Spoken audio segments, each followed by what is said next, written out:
Can you sing a little tune of that song? Olvidarte de un amor que no se va a acabar.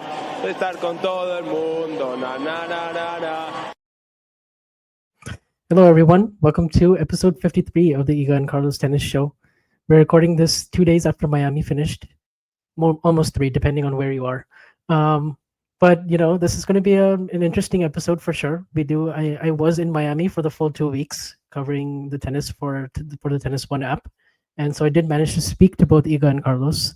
Obviously, it wasn't the best tournament from them, so we're going to dissect their losses a bit. We're going to talk about some interesting questions, patterns that emerged in these across the fortnight in Miami, and then we're also going to look ahead to the clay season.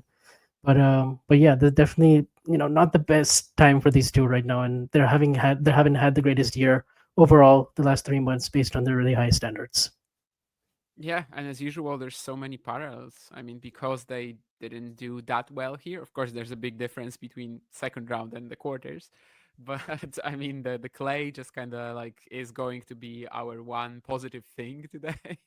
I mean, we're gonna try not to be too negative, but yeah, these were the best performances, and they kind of just like they basically kept up the issues, the negatives that we were talking about in the previous episodes. India is going to be a pretty late review, but we'll also try to look forward to the clay season a little bit, and hopefully you guys will forgive us. Also, don't worry about April Fools. We are not switching to Mira Andreeva, Joao Fonseca tennis podcast. However, if someone wants to start that, you have our blessing. Yes, that's a good job.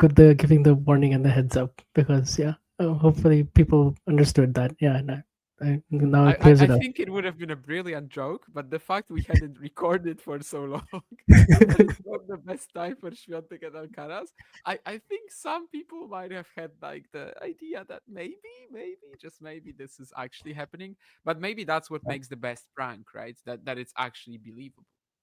Yep, that was my intention. So anyhow, the first three rounds we did have Iga. Basically it was almost a draw, very similar to Indian Wells, where she plays Garcia in the first round, and then after that, Elise Mertens. They obviously haven't played a ton, but these matches were all very similar in the sense one tight set, one runaway set. Not too many takeaways from me. She did save a set point against Garcia. You did start to think like, okay, if a player can rush her forehand on these faster, lower bouncing courts, they will have more chances than they would in a place like Indian Wells. Apart from that, I didn't really see. The first real test was going to come towards the quarters, semis, where Iga's generally struggled to convert some of these good matches to title winning runs so far since Roland Garros. So I wasn't reading too much into those losses, and to those wins rather in the early rounds of these tournaments thus far. But I did think the fourth round that she played against Alina Svitolina was some of her best tennis, just because Svitolina was playing some really good tennis. Had quarters of the Australian Open. She's been having a sneaky good year, and I did sort of think like Svitolina coming in. If she'd also beaten Mohova the round before. She was feeling the ball really well, taking it super early, being really ultra aggressive, kind of this post-motherhood version of Svitolina that we've been seeing on and off. But I did think, she had a really good chance at troubling Iga the way the recent form was shaking up. But Svitolina had to dig super deep to force the first set into a tiebreak, and we saw Świątek come up with some really good defense. Kind of trust her overall shot quality was really high. She was just super confident in that match, and it was tight all the way through because Svitolina didn't wilt in the second set. So coming into that match, you were feeling pretty encouraged about the quarterfinal against Alexandra Ayala. Especially because Ayala, rather unknown quantity up until this point, obviously has been getting wild cards into Miami and Madrid these last few years. But you're kind of like, okay, when is she going to do something? When is she going to do something really big? But we saw it here when she beats Ostapenko, she beats Keys, even a really good first round against Katie Volynets. And then you have this big story, right, of Ayala and Świątek, meeting in the Rafael Nadal Academy after Iga's 2023 Roland Garros win. And to think that Ayala is already here, 22 months later or whatever it is, 21 months, facing Iga in the quarterfinal, you definitely were not circling this as an upset going in, right? Yeah, I think the first three matches, they had all the makings of like a classic Świątek run on a relatively fast hard court where, the timing wasn't perfect, but it was good enough. She was still playing okay. It wasn't going to be the domination that Indian Wells was, but it was still perfectly fine and enough to get through. Yeah, there was a set against Garcia when she kind of the French woman, I mean, reminded us why she was such a bothersome matchup for Iga in the past. And of course, the Indian Wells match was not quite like that.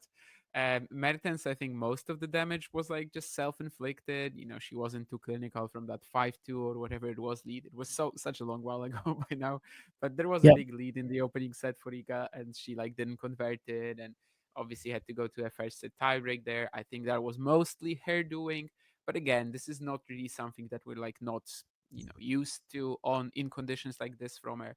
And then the forefront against Svitolina, that I expected to be troublesome. Of course, the memory of that Wimbledon quarterfinal still lives in us very much, because that was the one where, yeah, I mean, after the Bencic comeback, you were like, this could be Iga's Wimbledon, and maybe it would have been if she defeated Svitolina, considering how the rest of the draw panned out.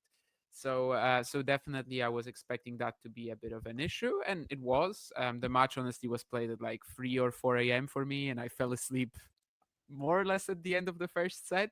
I don't think I even got to see the tiebreak, but the parts of the match that I did watch were obviously quite, just just breathtaking. And after that, I woke up like 2-3 hours later to just see the score and like, okay, yeah, he got pulled through. It was tough, more or less the expectation. And indeed, after all of that, and especially the Svitolina match, Alex Eala just seemed like a breather for Świątek in the quarterfinals. And, Eala, as you said, kind of unknown at this level, but at the same time, she's had so much hype since she was like 14, 15, IMG also clearly junior like U.S. a lot Open of champ as well, right? Junior US U.S. Open Open in champ, and she 2022. was already joining the US Open draw then just to like win that slam, right? She was like 300 in the Yeah. rankings when she won it. She was the top seed, and she basically just was way ahead of the rest of the field, because at that time she was already good enough to play in the pros, and she just like wasn't even competing in the juniors anymore. She just wanted to get that slam title in.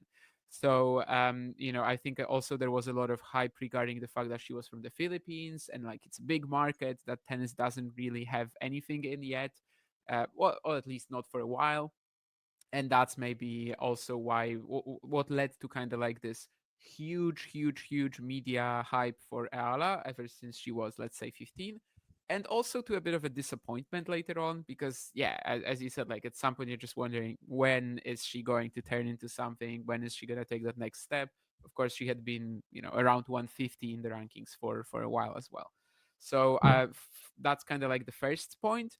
And also just stylistically, Ala had defeated Keys and Ostapenko, and these are both players who just hit with like zero margin compared to Iga on paper, at least. So I just assumed that in a matchup like this would be the difference maker. That Iga is just as aggressive as Madison and Jelena, really, and obviously on return, like she can also kill the weaker serve of Ala the same way that Madi and Jelena can, but also off the ground, she's just like not destined for a match where she's basically blasting the ball and seeing what sticks. Unfortunately, that's kind of the match that we got eventually. Like, she just didn't really play it differently to Keys or Ostapenko. But I agree that going into the match against Ala, I just thought, okay, so like you guys in the semis, maybe even in the final, considering the opponents that were potentially going to be there. Although Pegula, I think in these conditions would have been tough. It was more, Yeah. yeah. I was already thinking about the final, and honestly, was not a big like. I was not big on the chances of Iga against Sabalenka in a potential final there, but kind of was already like treating this as a done deal that she'll probably make the final. And yeah, the history showed us otherwise. Yeah, and it's definitely one of the biggest upsets of the whole decade, I guess you could say, just, given where Ella was coming from and just the manner in which it also played out. But, I will say the first game, like Iga breaks, right? And, so if you're looking for any positives in this, it's just that like she was in most of these return games. The problem is she just couldn't hold serve at all in this match, only two holds of serve. That was a big issue for her. Obviously, controlling the forehand in the fast conditions was tough, and also just reading where Ella was going. There were so many times where Ella was, and we know the serve was a big problem as well, because Ella was stepping in on second serve returns and just taking them super early. And what was the stat? I think Ego was 6 for 24 in second serve points won. Like, it was not good, and the first serve wasn't effectiveness wasn't great either. It was like maybe 47% for serve points won. I don't have the stats in front of me right now, but I'm pretty sure that's what it was. And yeah, when you could say, okay, well, Iga was having a lot of success on her second serve, but it was even worse for Iga on the other end, trying to protect hers. So that was already rough for her because she didn't have an advantage at all in these rallies. And I don't know, Ayala reminds me a lot of Leila Fernandez and a little bit of Petra Kvitova. It's like a hybrid of both because she has options on her forehand, right? She can also loop it and play defense well on it. She has a really good slice. She can also just like blast forehands, take it super early on the How about rise. Lerner Tien then? Yeah, maybe. I mean, that's honestly not a decent comp too. But yeah, like as far as the women's game, like yeah, I just think like, and also Świątek in this match, she wasn't playing it strategically the way I thought she would against a lefty. That was the big thing for me because yeah, there were so many times she was just kind of it's kind of not just kind of overplaying. She seemed very nervous, very tight. We saw a lot of the same things from like 2-all in the first set. She kind of just panic ball bashed the rest of the set. Um, and you're kind of thinking, okay, she'll probably figure it out in the second set. She'll probably break more often. She did. She managed to serve for the set at 5-4, but it didn't really amount to much. And in every single service game, she was under pressure. Like there were just no points that she was getting with any ease on the serve and the serve plus one. And if you actually look at the stats, like they're not so bad for her in terms of the ground strokes. Like she did hit a ton of winners. She did hit a lot of return winners. She did step in and she was aggressive on big points and from the middle of the court. She did kind of do some of those things, but the serve really killed her. Like, and this is one of those losses that I feel like she maybe really needs to go back and look at that because I mean we've talked about her new service motion, but we haven't. When you see a match like this, you realize that yeah, it's still a huge work in progress, right? Yeah, I mean, Ala made it look like nothing for sure. Yeah. Obviously, Iga was still winning like about 50% of return points, which is more or less her average, and it's Yeah. amazing, right? And you also mentioned the return winners. I think they were like almost countless, but it was just Yes. not enough to cover up for the serve weaknesses. And also the returning style that she was going for, I do think it was slightly over aggressive as well. It was Mhm. just literally going for a hit or miss return every single time. So the okay, yeah, we saw a lot of return winners, and that's amazing. But at the same time, so many that were just like overplayed and in the fence for almost no reason. I think that she had massive issues just like adapting to the leftiness, which made me think, I mean, does Iga have a poor record against lefties? And I checked that, and no, absolutely not. I mean, she was basically killing all lefties she played before that. However, she also hadn't played a lefty since like the Olympics, I think, since the Okay. Wang Mhm. match at the Olympics. I don't know if it really plays that much into it. I don't think this should be used as an excuse, but to me she was struggling to adapt. So many like backhands, especially when she was just completely out of balance, coordination, when there was some loop on the ala forehand. Also perhaps for like maybe a set and a half, she was just feeding into that best shot of ala's day, which was the forehand down the line. And I think that's just a pattern she was like very comfortable in, playing that backhand cross court with some height, with some spin, because against the righty that there's no danger there. But against the lefty, Ala was just like taking it down the line every single time. And well, I mean, yeah, the struggling, the inability to adjust during the match was definitely hurtful once more. There are also some bigger topics out of that regarding the coaching situation, because I don't know if you saw these sort of like quotes from Iga after the match, which were, I don't think they were during a press conference, but to like Polish TV, which was there. But basically, she like very much focused on the fact that she was getting something from the box after every point, and that she can't really internalize it because she just doesn't like that sort of like these sort of this type of coaching. Like she doesn't want to get some advice every single point, because at some point it just becomes a little too much. And apparently, like literally the entire box was kind of vocal at some point. It wasn't just Vim, it wasn't just Daria, it was even the fitness coach. So basically everybody was trying to help her somehow, seeing that she's in a spot of bother where I guess probably most of them also thought that she shouldn't really be in this particular match. And that also didn't work out. I obviously can't really know if this is going to be Iga's attitude towards this match in the long run as well. In that particular interview, I felt like she's not really talking about, she's missing the point somewhat, because the advice that she was getting from the box, it seemed, basically real, like, try to play with more margin, try to play a little safer, try to control the point a bit more. And that's obviously advice that she didn't really take in during the match.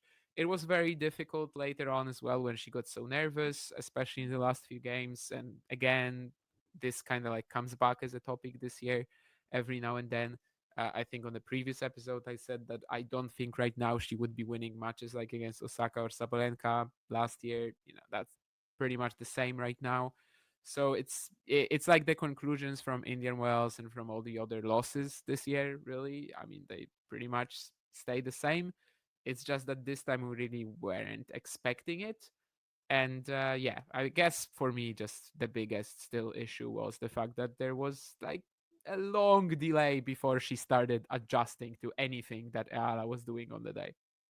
Yeah, and then when she found herself in that position, the nerves just took over at 5-4 in the third set, and she couldn't. She knew she had to. It was like a must-hold situation because I feel like once Ella held for 6-5, I knew the next service game was going to be trouble because yeah, she hadn't been But holding she only serve. has twice the entire Yeah. match, so yeah. But in the press conference, she was asked by me and a couple of other journalists as well. What really surprised you about Ella's game? Because you haven't played a lefty in a while, and what is it about her patterns that took you by surprise, and especially on the return of serve when she was being super aggressive on yours. So I think we have a photo of that tweet if you want to share that. But she basically said some of the shots were pretty out of nowhere. I wasn't expecting her to hit so flat. She went all in and she made these returns, so it wasn't easy to hit it back. And then she talked about how loose she was and how she just went for it. She felt like Ella was in a really nice rhythm, and it just helped her, in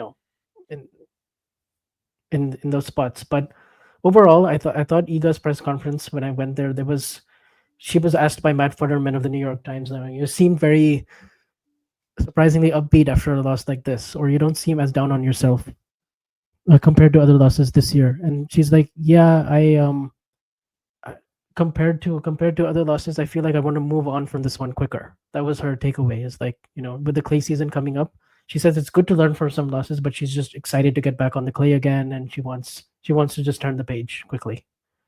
So that was kind of the main takeaway. Like, she didn't really go into too much detail about what she could have done better, what she could have improved, or what she really learned a whole lot, because I think she just wants to put it back, but past her, like just behind her. That's the feeling I got. Interesting. Yeah, I mean that's not something I heard before. I read some quotes, but not really that.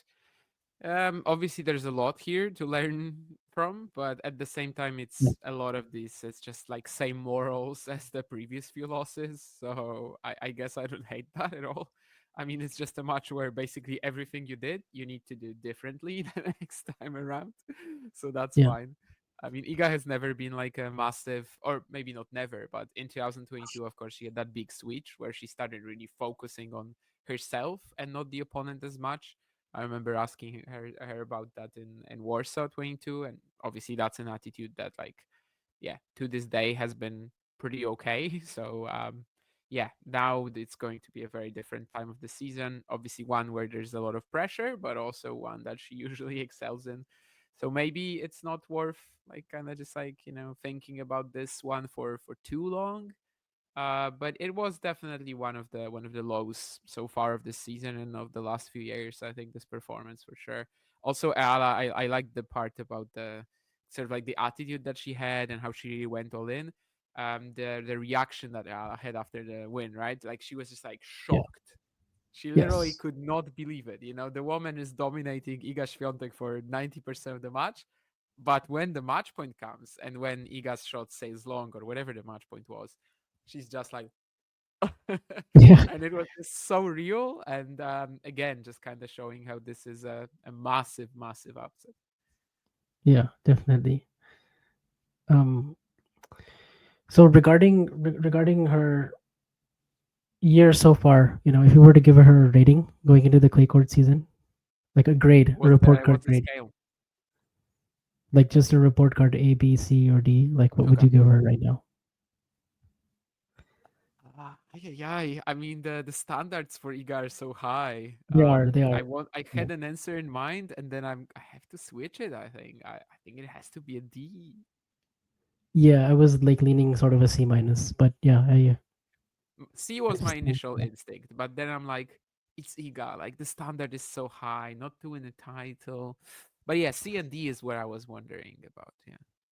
yeah, that's kind of where I have it at as well because it's weird. Like she's won more matches or she's won the same number of matches as like the best player on tour right now. She almost nearly made the Australian Open final. So it's like I can't quite give her a D Actually, because Australia semis, yeah, coming 1 point away from a hardcore slam final. so United for Cup. me, yeah. So for me, like I'm definitely in the C range because just a loss Yeah, like let's go this C and minus. Indian I Wells. I'll agree with you. I'll agree with you. Yeah.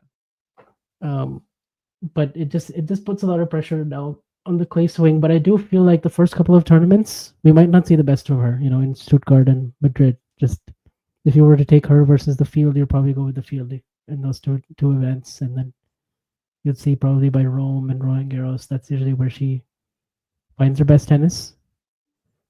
But um, She is taking a slightly like extended break compared to what we thought it might be.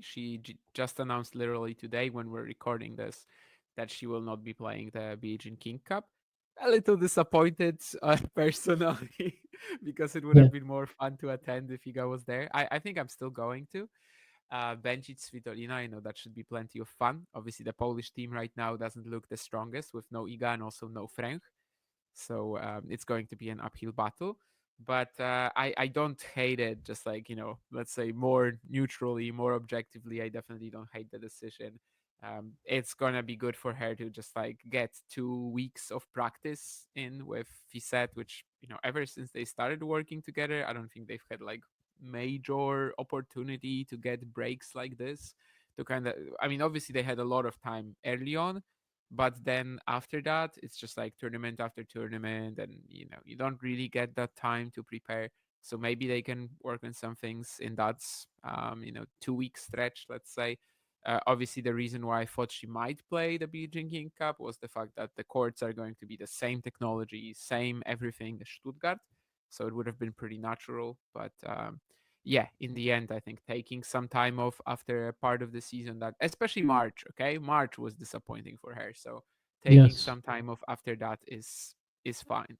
I think also to your question earlier about the entire season and how we rated, definitely like March is going to be a D, and then the rest is like B yeah, minus or C. right, right. Yeah, maybe January is a little higher than that, but essentially, it sort of just went down every month, Yeah. from January through March. But in terms of her approach, of always focusing on her game style, letting that that's worked out well for her the last 3 years. But then, you see a quote like that where you're like, I wasn't expecting Ayala to hit the ball so flat. I'm sort of wondering how much did she actually like prepare in terms of, studying Ayala's game before this? Because I don't know how much attention is paid on that versus, just focusing that you're sharp from your end. Back in 2022 in Warsaw, I asked her this a similar question, let's say, about Gabriela Talaba, or Lee now, I think she's called after switching, after of course getting married. And Yeah. basically, there was one press conference when Iga said she doesn't know her at all. And then after that match, I asked her like, okay, so yesterday you told us you had no idea who she is. So how did this like 24-hour window work in terms of getting to getting familiar with your opponent? And basically, at the time, of course, I was 3 years ago with a different coach. But at the time, she said like that she didn't really watch anything. It was just she was just relying on the info from the team. Okay. Was the info from the team not sufficient in this case, or or did the team like not prepare? I don't know. Yeah. I don't know because you just don't see Iga guessing so much very often where her opponent is going to go, and and some of that is Ella has brilliant disguise. She was using, but I feel like there wasn't really a point in the match where Iga was like reading the plays very well. So it just sort of, maybe you just need like a shock loss like that to then, next time you play her, you'll be much more prepared. But for these first time opponents, I mean, it's kind of like, remember when Morozhan beat Alcaraz? A lot of that was the surprise and the disguise of Morozhan's drop shots, and Alcaraz perhaps, not expecting the opponent to play as well as he did. So Yeah, the tennis world was definitely not ready for Fabian Marozsan that day. I don't know if Carlos yeah, was, or if this was more of a, Madrid, he won it, and like, yeah, at that point he was pretty yeah, fatigued. But yeah, Świątek was not ready for what Ala had to offer. That's for sure. yeah. And earlier in the week, I did also ask her about her return position because it's been a big topic for the last couple of years, and most of these losses, especially on fast hard courts. Why doesn't she step back, take a few? Doesn't have to be necessarily Daniil Medvedev, Rafael Nadal level back in terms of where to stand in near the back fence, but is that an option that she sees in her game? Because we see it a lot on the ATP tour. We don't see it as much on the WTA tour, but we have seen it from players like Zhang Wen, players who have a little bit of a bigger backswing. So I was wondering if that's something Iga can do and utilize in return more. So I asked her about it, and we do have audio from that as well. So you guys will be able to have a listen and on YouTube.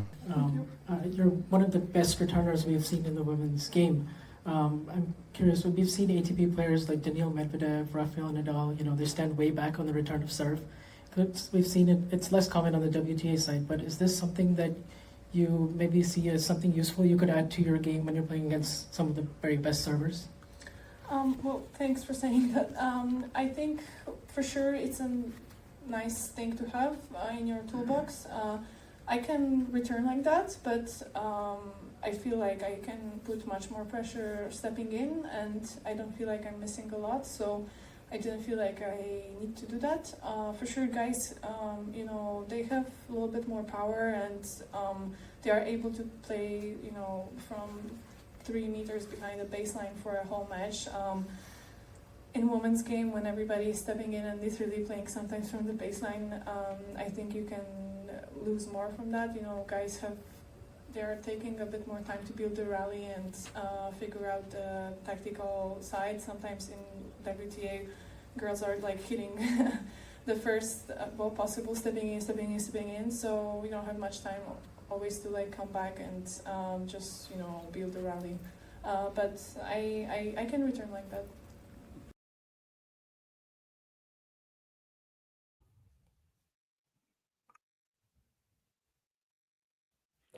Yeah, I mean, I think it's important to like acknowledge that if she made some sort of changes like that, like it wouldn't be necessarily for every match, for every point, right? We're just basically thinking of like micro adjustments during the match.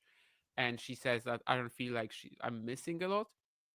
Well, in the match against Ala, where you're kind of struggling for control, where you're struggling for time, and also giving your opponent that space isn't actually that dangerous.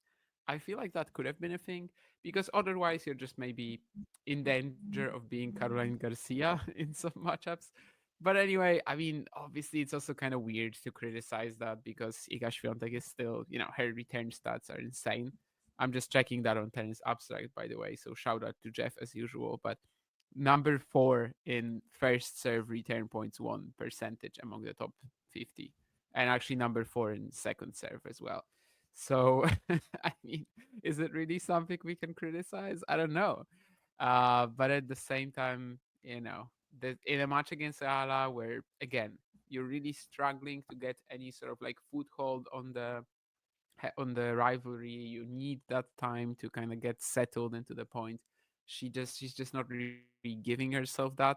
And yeah, I would just like to see it, from time to time. Also, not exactly like it doesn't have to be Daniil Medvedev right away, right?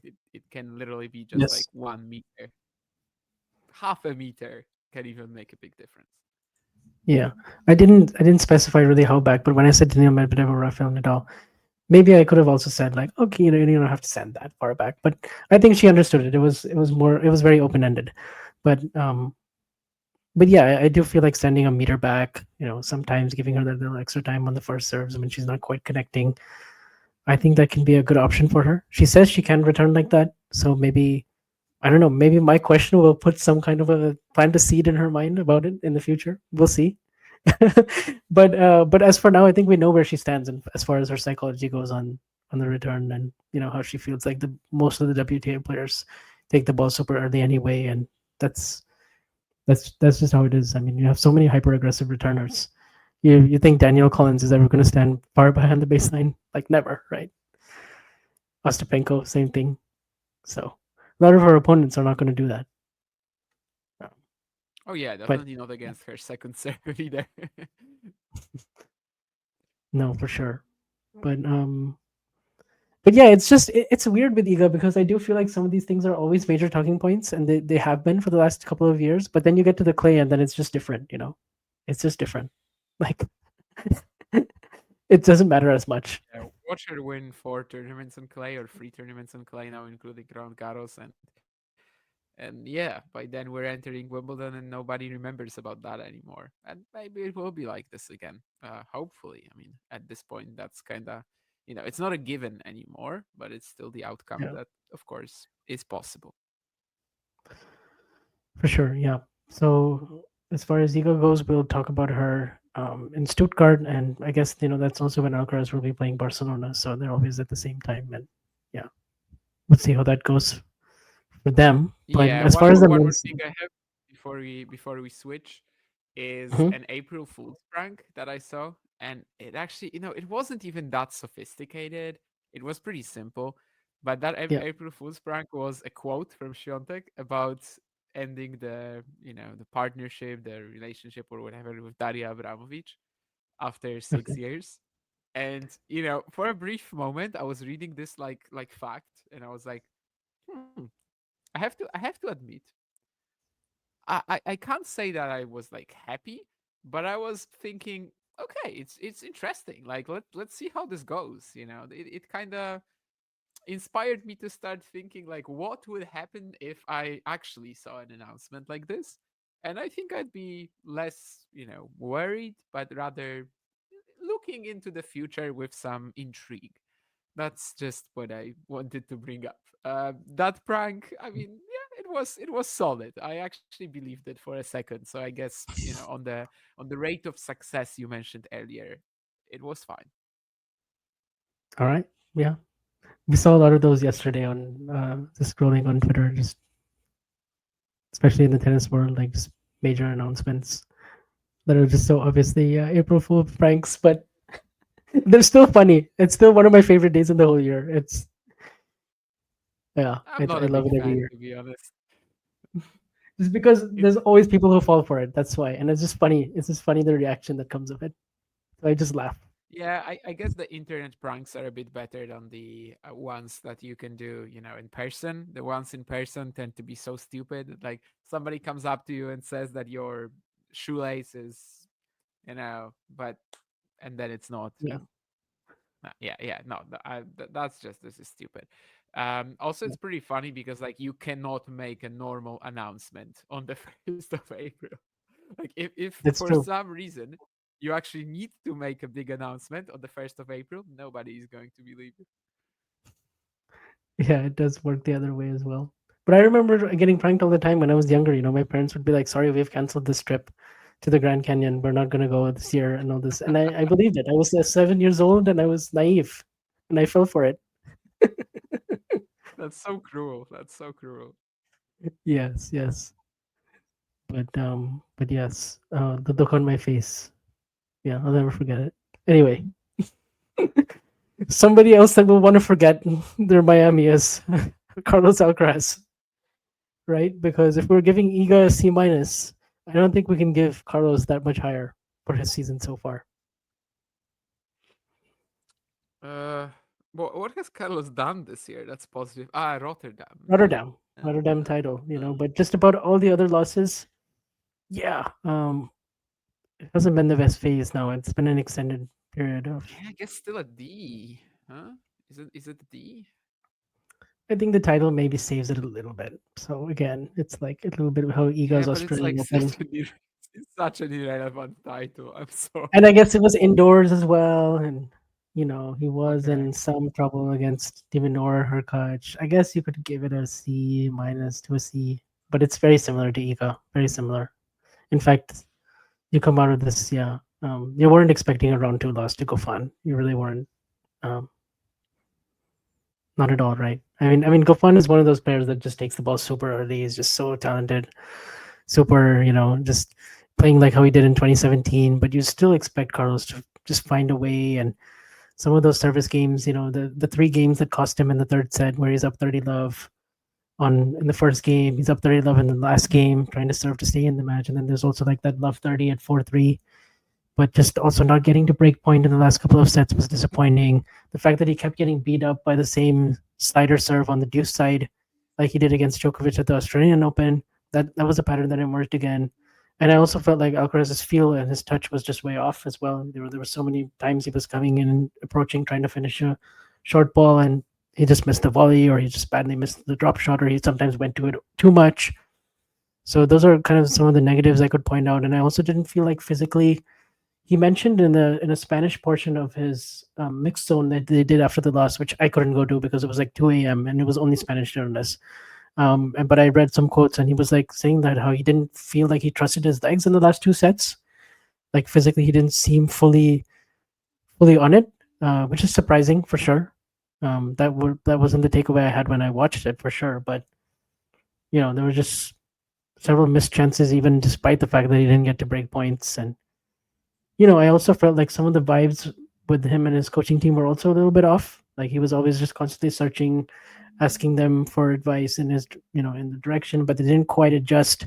Same thing at the Australian Open, like didn't quite get that feedback that he was looking for. And I don't know. I feel like this stretch of the Draper loss and the Goffin loss definitely brings down his season grade for me. Yeah, I mean, at least with Iga, we had 3 wins, which weren't Yeah. perfect, but they were still decent matches, and everything seemed okay going into the quarters. With Carlos, we obviously got just one performance, and when were we recording the last one? I guess we knew the Miami draw already, right? So that was like a Yeah. very open half of the draw. Well, okay, Djokovic, but like very open quarter of the draw, let's say at least, Open quarter. Yeah. where yeah, it just seemed like nothing can really hurt Carlos. And David Goffin was an amazing player, 100%, but he started the year so poorly. I just didn't think this was going to be dangerous whatsoever. Obviously, that was completely off.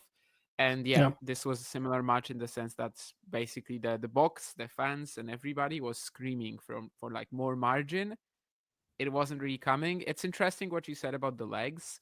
Definitely, Carlos was like shortening the point to no end in the last set, just Hmm. trying to slap the forehand around.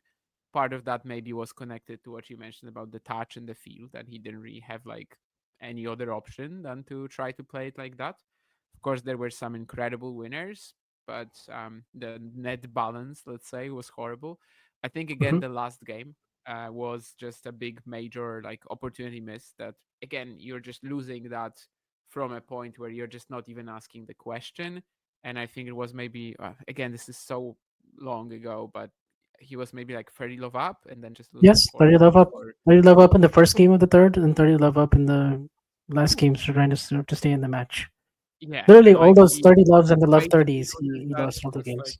like that, right? You just lose it like that. And again, Yeah. there's no questions asked to Goffin. Kind of similarly to the Draper 4-2 game where he got Yeah, 2 4, broken. 40 15 up, 4 game points. You got to hold in that game, right? That So, yeah. So these are like my major issues, I suppose. And of course, what you mentioned as well, that in the last 2 sets, he didn't even get to a break point against David Goffin, who was never a major server. I mean, right Mhm. now, he's way past his prime. He's still solid. He still has that incredible ability to take the ball early, which really is basically one of the best on the tour, and will be the moment he steps away from the tours when he will drop that title, sort of. But yeah, I mean, this was definitely quite a worrying performance, in that nothing from that Indian Wells loss to Draper, like not much improved really. And even though the opponent was weaker than that, yeah, it didn't really help. Yep, and also Gofan is one of those players that's going to make you pay on the return if you don't hit your spots. And we have seen Alcaraz, with the new service motion, it does look more fluid. It does look nicer. We haven't seen major, let's say positive or negative differences in terms of the stats as far as the serving goes. I tried to see if I could find something, but honestly, it's all very, very much similar. I mean, And there's maybe been maybe matches, that's just right? working. Shioka, Yeah, Australia, but like that's yeah, and maybe the it. maybe that is just something that will just sort itself out over time. I'm less worried about that, but more just also the mental approach of like just sort of not giving himself that little extra margin, not adjusting on the return. That was something I didn't expect after the Djokovic one for sure. And also just the vibes from his interactions between him and his box were off to me. So and the energy Again, didn't quite if you seem cut as out as well. the players' names from what we just said in the last 5 minutes, we could be Mhm. talking about Świątek. We could, but I saw less of like nervous panic Alcaraz, but more just kind of he more just seemed accepting to the idea that it just wasn't going to work out today. Whereas I don't know. Whereas for Iga it was more desperation. But I just yeah, I just think that leaves Alcaraz in a bit of a because I think there's more pressure on him to just outperform everybody with Sinner not playing. And I get that his issue hasn't been Yannick Sinner. He was 3-0 against Sinner last year. It's been other players. But still he's kind of expected to he was sort of expected to take over the Sunshine Double and at least win one of these two tournaments. That was the standard coming in. So the fact that he fell that short of it and he didn't really make much inroads. Neither did most of the tour, to be honest. I tweeted that Sinner comes out as the biggest winner of the Sunshine Double again, without even playing it. So it's kind of where we're at with the ATP right now, where it's just, yeah, 2 through 50. You feel like any, stars can just kind of align for anybody, and not anybody. There's still great players winning these 1000s, but it's not the same as the big three era when you had like Berdych and Songa and Cilic and Wawrinka, and they all max 1 to 1000s in that time. And it's, yeah, like the value of these 1000s isn't what it used to be. Yeah, it's a fair point about the desperation that was kind of missing for Carlos. This match had some vibes of the Botic van Zandschulp performance at the US Open. Was Yeah, definitely like more aggressive in it and was trying to hit through the worries, the issues. But yeah, it had some sort of like similar, let's say, maybe not disinterest, but you didn't really feel that the passion was fully there. Obviously, yeah, I've been saying for the past month or so that on the ATP tour right now, the rankings between 4 and 30, like they're all the same. Actually, right now it's 2 and 30. Like yeah, it just doesn't make a difference. Alcaraz and Zverev are not standing out from the pack whatsoever. They've just kind of like, well, I can't say that they turned to with the other guys. They like started being mediocre. I think what some people are saying that this is weak is also kind of off. Like it's not like Menchik and Draper aren't, deserved ATP 1000 winners. They played incredibly well during the fortnight, but everybody is kind of at a similar level at the moment with yep, Sinner gone. The fact that nobody has reached the same number of points that Yannick has just from one event, again, that's kind of one more example of that. I guess there's even a scenario where Sinner comes back in Rome and he's still leading the race if Monte Carlo and Madrid are going to be won by somebody sort of unexpected again. Like it's probably not going to happen, but it is a possibility mathematically, and it's not like 0.1% or something like that. Would basically require similar winners in Monte Carlo and Madrid, and probably finalists as well. Two guys like Menchik, Draper, and the likes. So I think that well, personally, I don't really care for the rankings as much as some people do. I don't really know if it's like a major missed opportunity for maybe more for Zverev, who obviously hasn't been number one, yes, hasn't won a slam, and there, yeah, I can see the point that for him getting to number one would be just insane. For Carlos, I'm still way more focused on literally like titles he can pick up rather than mhm, whether he's going to be ranked 5 or 6 or 4 or 3. Of yes, course, it makes minor differences for draws because then you might face Sinner in the semis and then you might not. But at this point in time, I just don't feel like 5 or 6 or 4 or 3. Yeah, it's really not a big deal for me. But certainly he's not entering the clay swing with a lot of momentum this time, which actually makes it maybe even more exciting because Monte Carlo, I mean, that's an event we haven't seen him play almost. He played one match there, of course, entering out it after winning Miami and after having a very good Indian Wells too.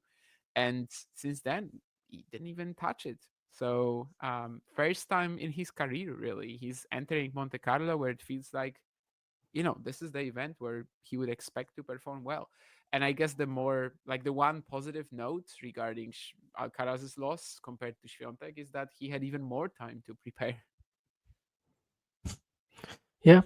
Um, Now he has more time to prepare for Monte Carlo. He was supposed to play it last year, right? And we were putting him as the favorite for Monte Carlo last year after winning Indian Wells, losing in the quarters to Miami. But you were feeling like, okay, this is a good chance to pick up a big title.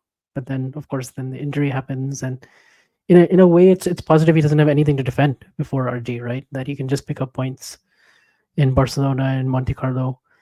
Maybe a better run in Rome if Madrid doesn't go as well. But I think my expectations for Carlos are results wise. It's actually more going to be more of an eye test thing. But if I'm talking only about results, I would say win one big title during the clay swing and win one of the next two slams.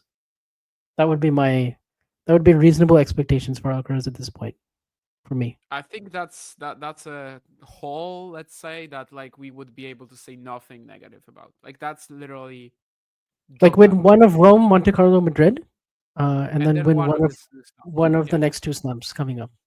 that's job done. And nobody has any like issues at that point.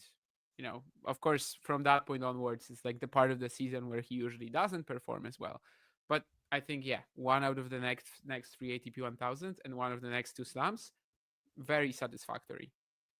Yeah, if we're sitting down at the end of Wimbledon and he's achieved that, I'm gonna be like, okay, hmm, another good year, and whatever Good he's ranked stuff, at that yeah. point, if he's 3, 4, 5, doesn't matter. It's all about the big titles and the slams, mainly the slams. But yeah, but in terms of his game, do you feel like, because I have seen this theory thrown around that he's changed too much all at once? You have the backhand technique, you have the serve, you also have 5 grams added to the racket. Is it like too many things all at the same time? Interesting point. I think, I mean, all the changes he's made are very minor, I would say. However, if you add them together, yeah, I like that theory. I don't think it's poor, especially because in big moments, in matches where he's under pressure, we kind of see him going back to the old strats and, not fully trusting all the changes, right? So, yeah, I don't hate that. I think that's actually quite interesting. But at the same time, I mean, he needed to mix something up, right? I mean, one of the Yeah. goals for the off season for Carlos was surely going to be to adjust, to try to win, for example, yeah, on hard courts again, after like not really doing that for a while. So I guess, I don't think the idea in itself was wrong, but maybe there was just a little bit more, a little bit too much of that. I haven't heard it before, but I like that theory. Yeah. Yeah, so ultimately for me, and I also feel like, JCF is getting a lot of hate right now on social media. I mean, just I Yeah, get it because it's like, we have seen, a pattern in some of these losses kind of over and over for a prolonged period. So I'm not saying it's like unwarranted, but at the same time, I wouldn't be advising Carlos to like just change his whole team right now. Like I just think, you won 2 slams last year, you went 3-0 against Sinner. Okay, you're not having the best year, you're still 4 or 5 in the race, I think 5. Um, but it's not like he has to like just change everybody and just go all out. But it does make me kind of think that maybe we are starting to see a little bit more of a expiration date. Like if for example this doesn't happen, he doesn't win a big title in the next 3 1000s and he doesn't win one of the next two, then you could be asking some more questions in terms of, okay, does he actually need a new voice? yeah, I don't disagree with that. I think about 2 years ago, I would have told you that like Ferrero Alcaraz, they're probably gonna work with each other like, I don't know, Rafa and Tony 15 Nadal. years Yeah. Yeah, and it's not looking like that anymore. Yeah, I think it's looking like at least someone might have to be brought in at some point. But as you said, I would still give it a bit more time. But I've seen a lot of people on the internet, especially like the very passionate Alcaraz fans, which which at Yeah. this point are just saying that nothing will change until he makes that sort of a big call. I think these voices are more reasonable than the people who are expecting Świątek to let go of Fisset right away. I think the Yeah. partnership with Vim is still very much, just Very raw. beginning, Very and raw. Yeah. he deserves a lot more time there. Whereas Ferrero, we've seen a lot from them. If it starts clicking again, sure. I mean, they can go on for the 15 years that we once envisioned. But if it doesn't, yeah, maybe a drastic move is gonna have to come at some point. Yeah. Because what was the other thing? I was also thinking about all the majors he's won, and I do sort of think he's won them all, not being the favorite. Like in 2022 U.S. Open, he wasn't the favorite. At some point, actually, Kyrgios became the favorite during the tournament, and coming in, he didn't have like unbelievable form. He had lost early in Cincy and Toronto, and it wasn't like the period from like Madrid to U.S. Open was like much more normal for him after the meteoric rise up until Madrid, like from 2021 U.S. Open to Madrid. So I was like, okay, he wasn't the favorite in that one, and like he pulls through. He shows like amazing physical durability and like wins, the longest ever time anyone has spent on the court en route to a title. That was the 2022 U.S. Open, and then you obviously have the disappointment, the cramping, and then coming into Wimbledon, everybody had Djokovic as a favorite. Everyone was thinking, okay, Novak's this is going to win Wimbledon again, and he wins. Carlos upsets him, and then coming into last year, you had the issues with the arm, so he wasn't like right away everyone's go-to to win the title. And then you're thinking, okay, can he actually like defend Wimbledon? Because no one's ever done that since the Big Three time. And also he'd just taken that loss to Draper, so you kind of were like, okay, the channel double, really hard to do. Probably unreasonable to expect him to do it, right? So you go through these four majors and you're like, okay, he wasn't really like the favorite in any of them psychologically. So I kind of wonder if he is the favorite going into a slam, does that change things a bit more? Because we haven't seen it yet. That's why. Maybe. I mean, when was he the favorite to win a slam and that didn't work out? 23 Roland Garros. I think that's Yeah, I think that's the one. probably, But yeah. yeah, I mean, he that's was probably the the big only time. favorite against Novak in the semis, like Yeah, odds-wise. So I think it's fair to say that. I guess Wimbledon last year would have been like a 50-50 between him and Sinner, more or less. But then again, yeah, sure. I I think mean, more people were a little higher on psychologically, Sinner because of the Halle title and because they just felt like yeah, maybe, but like, yeah, sure. slightly. Psychologically, it works though, because after winning Grand Garros, the pressure wasn't on, let's say. The pressure wasn't on defending that title. Yeah. So, yeah, I guess there's only been one slam, really, which is pretty funny because he's won four and Yes. he's been like, at the top of the sport for a while. Maybe there was actually hard court, I guess. I mean, 23 US Open. Maybe, but then you had the loss to Djokovic in Cincinnati. You were kind of wondering mentally, there were some questions. How is he going to come back from that? I mean, the questions weren't there yet, right? Like after Cincinnati, I don't think we were instantly thinking this is gonna hurt him and like he's gonna struggle against Novak for the next year and a half. I think these only like appeared later. I think when he was still like when he was into the semis and gonna play Medvedev, Mm, he was the tournament favorite still. okay. Yeah. So, Yeah. so maybe Probably you're that's right. another Maybe that's slam. one But more. I mean, Yeah. Maybe. not But you quite do as feel clear like as Round Garros 23 though. No. do you feel like there's some parallels between Iga and Carlos right now in terms of mentally they're in a bit of a tough spot. Yeah, I mean they're Like not enjoying like the there are best moments in their careers parallels yet. there They're for struggling. sure. They're both struggling to respond to pressure for sure. Is Mhm. it like different ways, different like sources of that pressure? Probably, but Yeah. as usual, there's just the parallels are just killing me.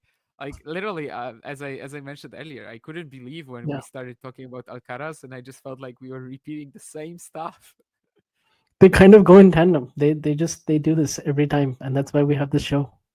Like that's why we're not gonna have a Mira and Joao Fonseca show because Because they're where would not the going parallels tangent. be? They're never gonna go in parallel. Oh, But yeah, I mean, stylistically, it's gonna be kind of tough. in terms of their games. I mean, stylistically, even Result? here, there's so many similarities that it's just like, yeah, you can say the same about both. Slightly different, but yeah, similar. So, and I have a similar-ish grade for both of them when it comes to their season so far. But Yeah, but yeah, shows you're you that just that Vansh had a brilliant idea about 2 years ago. yeah. I mean, I have seen some comments where they're like, "You just jinxed them. They haven't won anything." I have to remind people that Alcaraz has won 3 slams since we started the show. Like, it's not nothing. Yeah, Iga, I guess, would have won too, so it's not bad either. Yeah.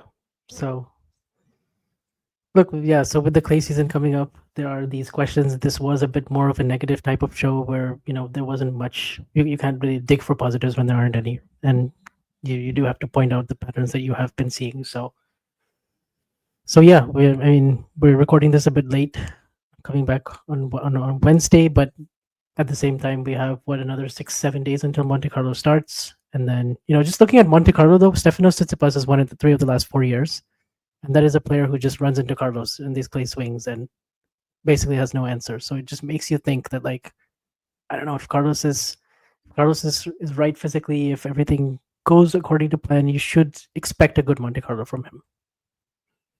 With the likes of We've only Djokovic not seen him having done play it well. once. Yeah, we've only seen him once against Korda, 2022, after he'd won Miami. And here, Tends to be like freakishly slow, I think. And also, of course, it's so close to the sea. yeah, so you could get some wind. You could get just a really slow court, but you do feel like that really slow court should help Carlos. And the height, the kick serve as well. It feels like it should be a good court for him, but we just haven't seen him play it out.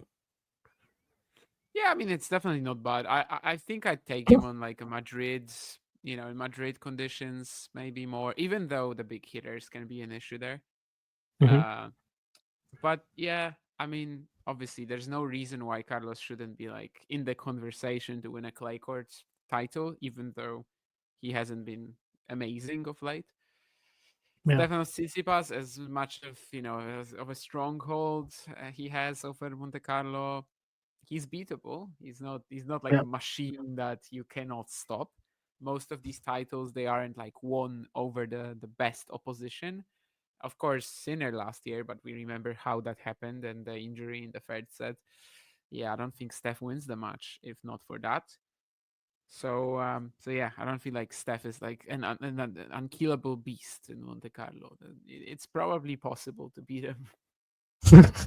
Yeah, definitely. That last year was his strongest run of the titles that he's won there, but overall, it's also been an event that Djokovic hasn't done well at since 2016. So there is one more as well. Just also really quickly, if you want to touch on the champions who ended up winning in Miami. I mean, you had Sabalenka, of course, now the world number one by a good distance, over 10,000 points. Just like there's a lot of parallels actually between Iga and Carlos, there's a lot of parallels between Arena and Yannick as well. And it's kind of been like that since Cincinnati of last year. Of course, you had the 2 big final losses for Arena, but then the bounce back as well that you saw here. You did feel like she showed again why she's the best player on the fast hard courts. And yeah, it's showing for the last 8 months. Yeah, good for her to get like out of that post-Australian Open lull a bit quicker this time than last year. Of course, last year it took her until Madrid, really. And she was amazing in Miami. She was just like straight up unplayable. So, as I said earlier, I don't think if Iga gets to the final, I don't think she beats Arena there. I think it's pretty much like their Cincinnati encounter. So, so this title to me was like almost unwinnable. You never really know what would have happened, but I didn't really feel like that. So yeah, Arena was just like perfect, and there's really not much to add there. I mean, I don't think she dropped a set. She's made 3 big finals this year already. She's definitely been the best player of the season, with of course a slight note of yes, Madison Keys won the biggest title. Yep, and then on the men's side, yeah, you had Jakub Mensik, who beat 3 top 10 players to win it, and he's sort of been, along with the whole group of the next gen finals with Feast and Fonseca and Tien and Mickelson, you were looking at him as like obviously an elite server, a big mover, but you certainly didn't expect coming in. He didn't expect coming into Miami. He was 1 hour away. 1 hour before the match, he almost pulled out of the tournament, and the ATP physio was literally out for lunch, and that's the reason why he didn't. Why he then just got some medications an hour before, and he somehow scraped by a 3-setter against RBA, not playing his best, and then throughout the tournament he just recovered and the inflammation started to go away. But the way he was serving this whole week, it's just like, could you say he's the best server on the tour right now, along with Pechi Pericard? Maybe number 2, but it's pretty close between them. I wanted to say Pechi Pericard. Yeah, so but top 2 probably in terms of serve right now. The way he served in Miami, for sure. Maybe in the long run, you could still say he's comparable to like a Hurkacz or whatever. But yeah, the way he was serving in Miami was just absurd. I keep bringing up this tiebreak against Draper, right? But yeah, I mean, if you play 5 points on serve and 4 of them are aces and the other is an unreturned serve, you literally can't beat a guy like that. So yeah, super talented player. I mean, because of how he liked the conditions, like how he played so aggressively throughout the week, I think he avoided a lot of the usual forehand issues he tends to have. Also, so clutch, which isn't really something we attributed to him before. He had the losses to Borges at the US Open, to Davidovich Fokina in Australia, where a lot of people just said like, "Oh, the guy is so weak and he'll never fix that," which is insane. He's 19. Just take a chill pill, guys. Just let these guys grow and develop. They're not always going to be having the same weaknesses they had when they were 19, when they are 19 and 2 months. but basically, yeah, obviously he was like in the mix as one of the players who will probably make a big jump this season. I think both of us made this call that he was probably going to break the top 20 this year. Now it's looking even more likely, even if he's not there yet. And yeah, a little ahead of schedule, but it was going to happen, I think, eventually. And he's just among the mix of, let's say, the post Alcaraz generation, which feels insane because Carlos is just 2 years older. But like, let's say Alcaraz, Sinner, and Rune are one group. Then after that, we've got Fonseca, Menchik, Fields, and Menchik is definitely at the forefront, along with these guys of that post Alcaraz line of players coming in. Yep, and we'll see how that looks in the clay swing. And yeah, I think coming into the season, I predicted Menchik to finish between 10 and 20, but now I seriously have to think 8 to 10 maybe by the end of the year. Quite possible. So we'll see how that kind of looks with the clay swing, and whether or not we're going to get these random 1,000 not random, and really talented players, but varied 1,000 champions. And if we're going to actually get we're going to get Alcaraz on the board again, we'll see what happens when Sinner comes back. Basically, the ATP Tour is in a really interesting spot, and yeah, this is not something we had even last year or the year before. So I'm curious to see